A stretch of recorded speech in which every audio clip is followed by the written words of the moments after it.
अब देखना है वीडियो का छठवां पार्ट, जिसमें हम सीखेंगे टास्क बार में लगाया गया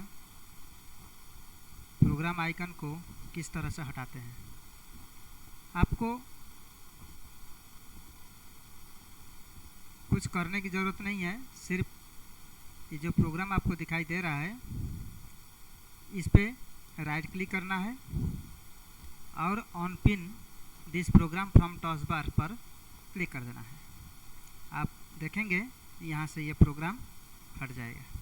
देखिए ये VLC हमने लगाया था पिछले वीडियो में, इसको भी हटा रहा हूँ। ये देखिए right click on pin this program from taskbar. इस प्रकार आप एक एक करके सारे प्रोग्राम को यहाँ से हटा सकते हैं। अब इसके बाद है टास्क बार को ऑटो हाइड करना। टास्क बार यहाँ पे कंटिन्यू दिखाई दे रहा है, इसको अगर आप चाहें तो परमानेंटली ऑटो हाइड करा सकते हैं, ताकि जब ज़रूरत रहे इस स्थान में आने से ये दिखाई देगा। इसी स्थान से जैसे आप हट जाएंगे टास्क बार ऑटोमेटिक हाइड हो जाएगा, माने छुप जाएगा। अब ये काम कैसे होता है, ध्यान से देखिए। राइट क्लिक करना है खाली स्थान पर टास्क बार पे और जाना है प्रॉपर्टीज़ में, और यहाँ से एक चेकबॉक्स दिखाई देगा जहाँ पर लिखा हुआ है auto hide the task bar. इस चेकबॉक्स पे क्लिक करके टिक मार्क लगा देना है। अब इसको अप्लाई कर देना है और ओके कर देना है। देखते देखते आपका टास्क बार हाइड हो चुका है। अब जैसे आपको काम रहे टास्क बार में, जैसे उसी पोजीशन में पहुँचेंगे तो वो आपको दिख जाएगा। फिर वहाँ से अगर आप हट जाएंगे तो वो ऑटोमेटिक हाइड भी हो जाएगा। जैसे उसके जगह में जाएंगे दिखाई देने लगेगा। इसी प्रकार ऑटो हाइड कर सकते हैं।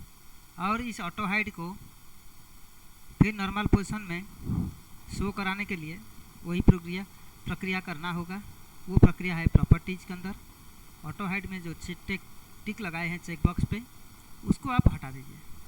अब ये अप्लाई करिए और ओके करिए, देखिएगा ये आओ छुपेगा नहीं। इस तरीके से आप टास्क बार को ऑटो हाइड कर सकते हैं। ये वाला काम हो गया। अब बारी है टास्क बार को मनचाहा किसी भी तरफ सेट कर देना। मतलब कि यह टास्क बार हमेशा बाय डिफ़ॉल्ट के तौर पर विंडो के निचले हिस्सा में देखने को मिलेगा। अगर आप चाहें तो इसको लेफ़्ट साइड में या राइट साइड में या टॉप में या बॉटम में कहीं भी सेट कर सकते हैं। अब ये कैसे होगा, इसका दो तरीका होता है। पहला तरीका है राइट क्लिक प्रॉपर्टीज़ के अंदर जाना है और यहाँ पे आपको एक ऑप्शन मिलेगा, यहाँ टास्क बार बटन और task bar location on screen. Task bar को लोकेशन स्क्रीन पर किस तरफ करना चाहते हैं। बाय डिफ़ॉल्ट के तौर पर बॉटम दिया हुआ है, माने नीचे दिया हुआ है। अगर हम इसको लेफ़्ट साइड कर दें तो बाएं तरफ आपके यहाँ पे प्रदर्शित हो जाएगा। अप्लाई कर दीजिए, ओके कर दीजिए। अब आप देख सकते हैं आपका प्रोग्राम जो भी होगा सब लेफ़्ट साइड में टास्क बार आ चुका है, यहाँ हट चुका है। तो ये काम इधर हो गया। कभी कभी आपको ज़रूरत पड़ेगा ये ऊपर होने से अच्छा लगेगा, तो राइट क्लिक करिए और प्रॉपर्टीज में जाइए और यहाँ लेफ़्ट के हटा करके आप इसको टॉप कर दीजिए। अब इसको अप्लाई कर दीजिए, ओके कर दीजिए। अब देखिए टास्क बार आपका स्क्रीन के ऊपर आ चुका है, विंडो के सबसे ऊपर हिस्सा में आ चुका है। काम वही करेगा, काम कोई परेशानी नहीं होगा, लेकिन बस लुक बदल जाता है। अब ये हो गया पहला तरीका। दूसरी तरीका फिर क्या करना है मैं आपको बताता हूँ। दूसरी तरीका ड्रैग एंड ड्रॉप में कर सकते हैं। अब उसके करने के लिए ये जो लॉक हुआ है ना, लॉक द टास्क बार, इसको आपको हटाना पड़ेगा। ये लॉक हुआ है, ये हिलेगा नहीं। देखिए इसको पकड़ के खींचिए, कुछ हिलेगा नहीं, ये कहीं जाएगा नहीं। इसीलिए इस लॉक द टास्क बार को यहाँ से टिक मार्क को हटा दीजिए। अब ये अनलॉक हो गया है, माने लॉक खुल चुका है। अब इसको पकड़ करके किसी भी तरफ छोड़ दीजिए। देखिए इस तरफ छोड़ दीजिए, यहाँ आ गया। खाली स्थान में पकड़ करके यहाँ लेफ़्ट ले लीजिए, बाएं ले लीजिए, दाएं ले लीजिए, ऊपर नीचे कहीं भी ले लीजिए। ये देखिए चला जा रहा है। ये देखिए जिस तरफ सेट करना होगा करके इसको लॉक पुनः कर दीजिएगा। राइट क्लिक लॉक कर दीजिएगा ताकि ये गलती से इधर उधर ना जाए। ये हो गया आपका मनचाहा किसी भी तरफ सेट करना। अब कंप्यूटर का डेट तथा टाइम को सेट करना। अब देखिए ये बहुत महत्वपूर्ण होता है, कारण डेट और टाइम अगर गलत रहेगा कुछ सही से प्रोग्राम रन नहीं करेंगे। ज़्यादातर इंटरनेट पर किसी भी तरह की प्रोग्राम या किसी भी तरह की वेबसाइट आप एक्सेस नहीं करा पाएंगे। इसीलिए डेट और टाइम अगर आपका सिस्टम ट्रे में आपको दिखाई दे रहा है यहाँ पे कोने में, तो ये डेट और टाइम अगर गलत हो तो आप इसको भी दो तरीके से सही कर सकते हैं। पहला तरीका है, अगर यहाँ पे आपको डेट और टाइम शो हो रहा है, इस पर क्लिक कर दीजिए। आपको यहाँ पे कैलेंडर के साथ घड़ी की तरह समय चलता हुआ दिखाई दे रहा है, तो इस पर change date and time setting पर जाइए। जाने के बाद यहाँ पे आपको चेंज डेट टाइम पर क्लिक करके यहाँ से अपने इच्छा अनुसार सही कर सकते हैं। जैसे 2:47 हो रहा है, अगर हम चाहें तो इसको 47 के ऊपर क्लिक करके इसके ऊपर 48, 39, 50, 51, 52 आदि कर सकते हैं, नहीं तो फिर टाइप कर सकते हैं अपने कीबोर्ड के द्वारा। ये एक तरीका है। अगर इस तरह से नहीं करना चाहते हैं तो आपको कंट्रोल पैनल में जाना होगा। याद रखिएगा, कंट्रोल पैनल में जाना होगा। जाने के बाद यहाँ पर आपको मिल जाएगा क्लॉक, लैंग्वेज एंड रीजन। अगर इस पर जाते हैं तो डेट एंड टाइम यहाँ पर मिल जाया करेगा। इस पर क्लिक करने के बाद आपको वही चीज़ें यहाँ भी प्राप्त हो जाएगी। यहाँ से आप सही कर सकते हैं। किसी भी डेट पर क्लिक करके कोई भी टाइम सेट करके आप इसको ओके कर देंगे तो आपका सही टाइम सेट हो जाएगा। ये तो हो गया डेट और टाइम की सेट करने की विधि। अब आगे चलते हैं किसी प्रोग्राम या आइकन को डिलीट करना। अब आप देख लीजिए डिलीट कैसे किया जाता है। सपोज़ करिए हम एक फोल्डर बनाए हुए हैं, इस फोल्डर का नाम न्यू फोल्डर है और इस पर कुछ प्रोग्राम रखा नहीं गया है, कोई फाइल नहीं रखा गया है। अगर हम चाहे तो इसके अंदर थोड़ा सा फाइल रख लेता हूँ। आप भी एक फोल्डर बनाएंगे। फोल्डर बनाने के बाद इसके अंदर कुछ चीज़ों को रख लीजिएगा। अब रखने की तरीका यही है, कंप्यूटर के अंदर जाइएगा, किसी भी ड्राइव से कोई फाइल को यहाँ से सिलेक्ट करते हुए कॉपी कर लीजिएगा। कॉपी करने के बाद फिर इसी फोल्डर के अंदर इसको ओपन कर लीजिए, इसके अंदर पेस्ट कर लीजिएगा। वहाँ से कॉपी होके इसमें आ गया। कुछ महत्वपूर्ण फाइलों को हमने यहाँ पर रखा और रखने के बाद हम इस फोल्डर को किसी कारणवश हमको ज़रूरत नहीं है, हम डिलीट करना चाहते हैं। तो डिलीट करने के लिए हम दो तरीका है, या तो राइट क्लिक करें, यहाँ से डिलीट बटन, डिलीट ऑप्शन आपको प्राप्त होगी, या तो फिर कीबोर्ड में डिलीट बटन आपको यहाँ देखिए सिलेक्ट कर लिया मैंने, ये सिलेक्ट हो गया। देखिए डिलीट बटन यहाँ आपको मिल जाया करेगा, जो डेल लिखा हुआ है कीबोर्ड में मिल जाएगा। तो इस पर जब क्लिक करेंगे ये आपको अनुमति मांगेगा, परमिशन मांगेगा। इसमें लिख करके आएगा are you sure you want to move this folder to the recycle bin. ये पूछेगा आपसे, क्या आप श्योर हैं कि रिसाइकल बिन में इसे भेज दिया जाए। अगर आप कहते हैं हाँ यस तो ये हटा देगा। अगर कहेंगे नो नहीं हटाएगा, तो हम यस कर देते हैं, क्योंकि हम जानबूझ के इसको डिलीट करना चाह रहे हैं, इसीलिए हम इसको यस कर ही देते हैं।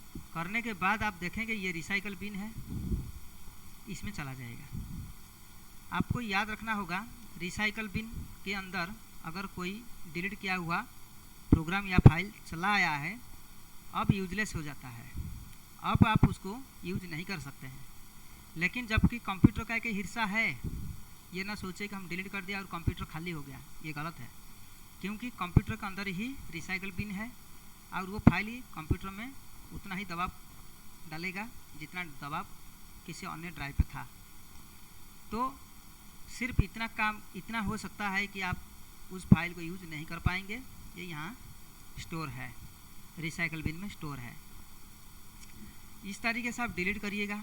लेकिन फिर भी नीचे एक ठो ऑप्शन दिया हुआ है, किसी प्रोग्राम को अगर डिलीट आप कर दिए हैं तो उसको पुनः वापस कैसे लाएंगे। गलती से अगर डिलीट हो गई हो तो उसको वापस कैसे लाएंगे। वापस लाने के लिए कुछ स्टेप डाउन भी कर दिए हैं, यहाँ पे देख लीजिए। पहला स्टेप है open recycle bin. Recycle bin को ओपन कर लीजिए। इसके बाद right click on the program के ऊपर राइट क्लिक करिएगा। इसके बाद प्रॉपर्टीज़ में जाइएगा, तब रिस्टोर करिएगा। ये रिस्टोर करने का भी दो तरीका है। पहला तरीका यह है कि पहले रिसाइकल बिन को खोल लिया जाए। हमने खोल लिया, इसके बाद आप अपने फाइल को या फोल्डर को या प्रोग्राम को ढूंढ लीजिए कहाँ है। हमारा प्रोग्राम अगर ना मिले, बहुत ढेर सारा हो, तो यहाँ से सर्च करके ढूंढ सकते हैं। जैसे न्यू फोल्डर नाम से था, हमने न्यू लिखा, न्यू फोल्डर यहाँ आ गया। तो इसी तरह से आप सर्च भी कर सकते हैं अगर ढेर सारा हो तो। अगर थोड़ा हो तो आपको दिख जा रहा है, यहाँ पर है। अगर नहीं दिखेगा, बहुत ढेर है, 1000, 1500, 2000 है, तो आप क्या करेंगे, सर्च कर लेंगे। सर्च करने के बाद जब पा जाएंगे तो इसके ऊपर राइट क्लिक करके रिस्टोर डायरेक्ट कर सकते हैं। लेकिन हम डायरेक्ट करना सिखाऊंगा नहीं। कारण क्या है, ये अगर 2 महीना, 4 महीना, 6 महीना पहले से अगर डिलीट किया गया है और ये इसका किस जगह से डिलीट हुआ था आपको याद नहीं है, और जब रिस्टोर कर दीजिएगा वो उसी जगह में पहुंच जाएगा, आप खोजते रह जाएंगे। इससे बचने के लिए आपको इसके प्रॉपर्टीज में जाना होगा। इससे क्या फ़ायदा हुआ ना, ये फ़ायदा हुआ कि ये फाइल आया कहाँ से था, ये आपको बता देगा। ये ओरिजिन में बताएगा कि ये फाइल डिलीट हुआ है कब और कहाँ से। ये पता चला कि डेस्कटॉप पर से डिलीट हुआ है। इसीलिए हम ये प्रॉपर्टीज़ के अंदर जाने से हमको ये मिल जाता है कि ये फाइल या फोल्डर कहाँ से डिलीट हुआ है। जब पता हो जाता है तो अब यहाँ से रिस्टोर कर देंगे, तो फिर ये फाइल या फोल्डर वहाँ से चला गया जहाँ से वो आया था। तो आप देख सकते हैं डेस्कटॉप पर ही बता रहा था और डेस्कटॉप पर पुनः आ चुका है। अगर यहाँ से ना गया होता, डी ड्राइव से गया होता, ई ड्राइव से गया होता, तो वो भी बताता। लेकिन अगर डायरेक्ट रिस्टोर करते तो आप खोजते रह जाते हैं ये गया कहाँ। इसीलिए आपको प्रॉपर्टीज़ में जाके रिस्टोर करना है, डायरेक्ट नहीं करना है। ये हो गया डिलीट करना और डिलीट करके वापस लाना। और एक होता है किसी भी प्रोग्राम या फाइल को या फोल्डर को परमानेंट डिलीट करना। परमानेंट डिलीट करने का अर्थ होता है कि आपको अवसर नहीं मिलेगा, अगर चूक हो गई है वापस नहीं ला सकते। वापस लाने के लिए काफ़ी कठिनाई सामना करना पड़ेगा। उसके लिए अलग रास्ता है जो आप लोग नहीं कर पाएंगे, अभी नए हैं। पुराने जब हो जाएंगे तब कर पाएंगे। फिलहाल परमानेंट डिलीट करने के लिए हमें करना क्या पड़ेगा, जिस प्रोग्राम को या फोल्डर को या फाइल को परमानेंट डिलीट करना चाहते हैं उसको सिलेक्ट कर लीजिएगा पहले। इसके बाद शिफ्ट बटन को दबा रखिएगा, इसके बाद डिलीट बटन मार दीजिएगा। अब देखिएगा वो रिसाइकल बिन में नहीं जाएगा, सीधा बाईपास हो जाएगा। अब हम आपको दिखा रहे हैं, यही न्यू फोल्डर को दिखा रहे हैं। ये डेस्कटॉप पर से हम डिलीट करना चाह रहा हूँ, तो उसके लिए हम क्या करेंगे ना, कीबोर्ड का शिफ्ट बटन को दबाएंगे।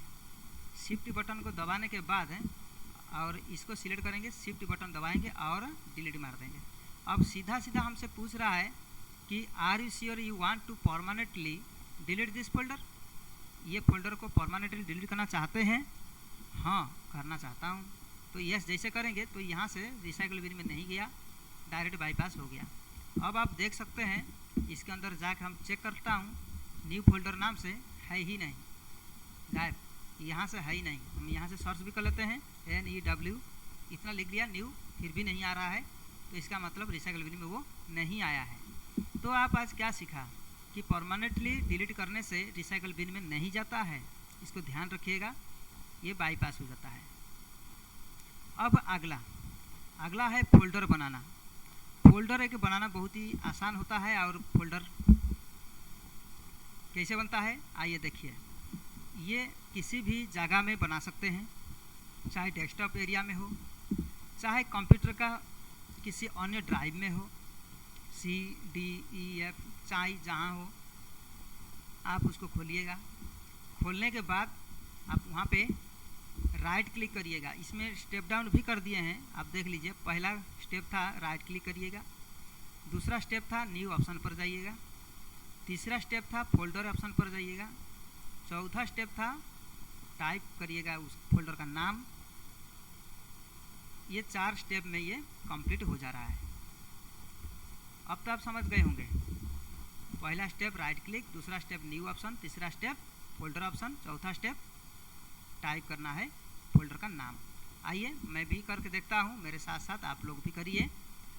राइट क्लिक करना है, राइट क्लिक करने के बाद न्यू ऑप्शन पे जाना है, न्यू ऑप्शन के बाद फोल्डर ऑप्शन पर जाना है। अब यहाँ पे फोल्डर का नाम टाइप करना है जो आप देना चाहते हैं। SDVM हमने नाम दिया, ये हमने नाम दिया और इंटर कर दिया ताकि ये नाम अप्लाई हो जाए। तो नाम अप्लाई हो चुका है और फोल्डर बन चुका है। अब आगे फिर क्या बताया है, फोल्डर का नाम को बदलना। अगर गलती से SDVM दे दिए हैं, SDVM कंप्यूटर देना था, तो उसके लिए क्या करेंगे, राइट क्लिक इस पर करिए और इसका रीनेम ऑप्शन पर क्लिक करिए और इसका नाम आगे की ओर बढ़ा लीजिए। मान लेते हैं SDVM कंप्यूटर देना था,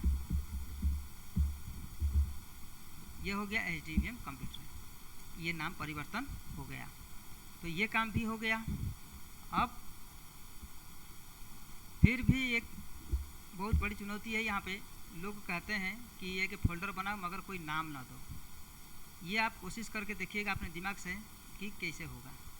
make a folder without any name, बिना नाम का फोल्डर तैयार करना। ऐसा फोल्डर हो जिसमें कोई नाम ना हो, ऐसा असंभव है, जबकि हो नहीं पाता है, लेकिन एक तरीका है, आपको सिखा दे रहे हैं। इसका नाम अगर डिलीट आप सोच रहे होंगे कि डिलीट कर देंगे नाम को, चलिए हम डिलीट कर दे रहे हैं, कुछ भी नहीं लिखेंगे, डिलीट कर दिए। जैसे इंटर मारेंगे पुनः आ जाएगा, ये देखिए, ये कभी भी नहीं हो पाएगा। लेकिन एक तरीका है, आपको बता दें, यहाँ पे रीनेम ऑप्शन पर जाइएगा, जैसे रीनेम होने लगेगा तब फिर राइट क्लिक करिएगा तो ओपन, यहाँ पे एक ऑप्शन आपको मिलेगा, यहाँ पे इंसर्ट यूनिकोड कंट्रोल कैरेक्टर, तो इस पे इनमें से कोई भी एक दे दीजिएगा, जैसे कि LRM left to right mark, इसको दे दीजिएगा, ये नाम ऑटोमेटिक हट जाएगा और इंटर कर दीजिएगा। अब देखिएगा ये फोल्डर का कोई भी नाम नहीं रहेगा, लेकिन बन जाएगा। ये करके ज़रूर देखिएगा, ये काफ़ी लड़के पूछे थे, हमने कहा वीडियो के माध्यम से आपको बताऊंगा। इसके बाद फोल्डर जब बिना नाम का बन जाता है,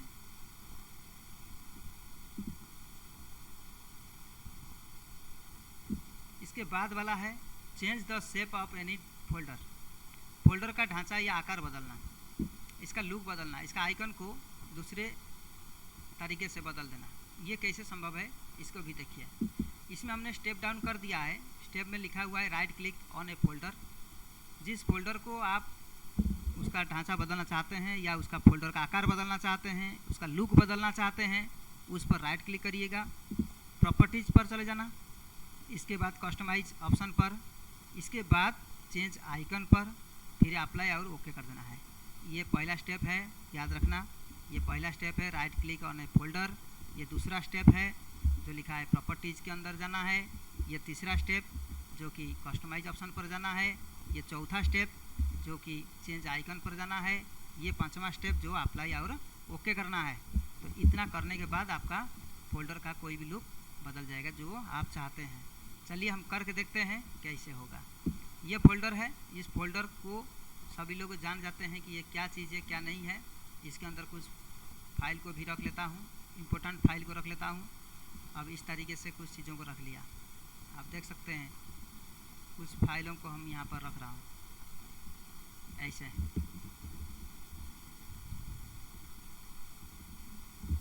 इस तरह से हमने रख लिया और इससे हम चाह रहे हैं कि कोई समझ ना सके कि ये कोई फोल्डर है, ये यहीं रहे मगर सबको लगे कि जैसे ये सेटअप दिखाई दे रहा है, ये सेटअप की तरह दिखाई दे, कोई समझ ना पाए ये कि फोल्डर है। तो उसके लिए हम क्या करेंगे, पहला स्टेप था राइट क्लिक, दूसरा स्टेप था प्रॉपर्टीज, तीसरी स्टेप था यहाँ से कस्टमाइज टैब पर जाने का और इसके बाद था फाइल का आइकन को चेंज करना।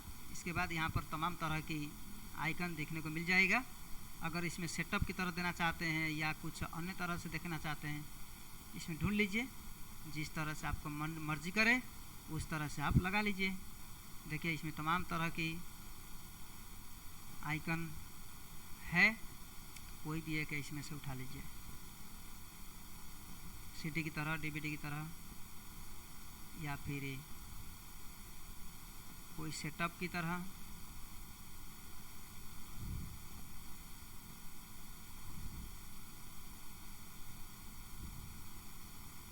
इस तरह से नेटवर्क सेटअप की तरह। ये देखिए ओके कर देता हूँ, अप्लाई, ओके। अब देख लीजिए ये एक फाइल फोल्डर है जबकि, लेकिन उसका लुक किस तरह से बन गया। तो कोई समझ नहीं पाएगा ये है क्या चीज़।